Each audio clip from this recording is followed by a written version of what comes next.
சகரியாவே உன் வேண்டுதல் கேட்கப்பட்டது. எந்த பேர் சந்தோஷம். இப்ப நீங்க எல்லாம் என்ன சொல்றீங்கன்னா, சகரியாவுக்கு பதில் உங்க பேரை போட்டுங்க.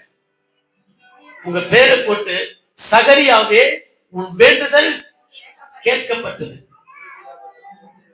ஆமென். ஐயா பாருங்க, அதான் மூத்த ஊழியர், அவர் அழகி படிச்சாராம். இப்ப என்ன சொல்றேன் நான், ஆசீர்வாதமே உன் வேண்டுதல் கேட்கப்பட்டது. நீங்க அத்தனை பேர் உங்க பேரை சொல்லி சொல்லுங்க பார்க்கலாம்.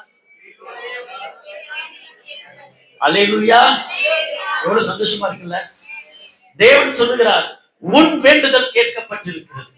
கேட்கப்பட்டுச்சு, அவ்வளவுதான். இத்தனை ஆண்டு காலம், இத்தனை மாத காலம், இத்தனை நாட்கள் நீங்கள் ஜெபித்த ஜெபத்திற்கு கர்த்தர் பதில் தருகிற நாள் இது. நான் பரிசுத்த ஆவியினால் ஏவப்பட்டு நான் பேசுகிறேன். உண்மையாகவே கர்த்தர் உங்கள் அத்தனை ஜெபங்களுக்கு இன்றைய தினத்தில் பதில் செய்யத்தான் போகிறார். அல்லேலூயா. உன் வேண்டுதல் கேட்கப்பட்டது. தேவ கிருபை சபையே, உன் வேண்டுதல் கேட்கப்பட்டிருக்கிறது. அன்பான தேவ மனிதர்களே, உங்க வேண்டுதல் கேட்கப்பட்டிருக்கிறது. அன்பான சகோதரனே, சகோதரியே, உங்க வேண்டுதல் கேட்கப்பட்டிருக்கிறது. நீங்க மகிழ்ச்சியா சந்தோஷமா போங்க, கவலையப்படாதீங்க. நம்புவதற்கு ஏதும் இல்லாமல் இருந்தாலும் பரவாயில்லை. நம்முடைய ஆண்டவர் சொன்னதுதான். அல்லேலூயா. தேவன் பொய் சொல்ல மனிதன் அல்ல, மனமாற அவர் மனக்குற்றமும் இல்லை.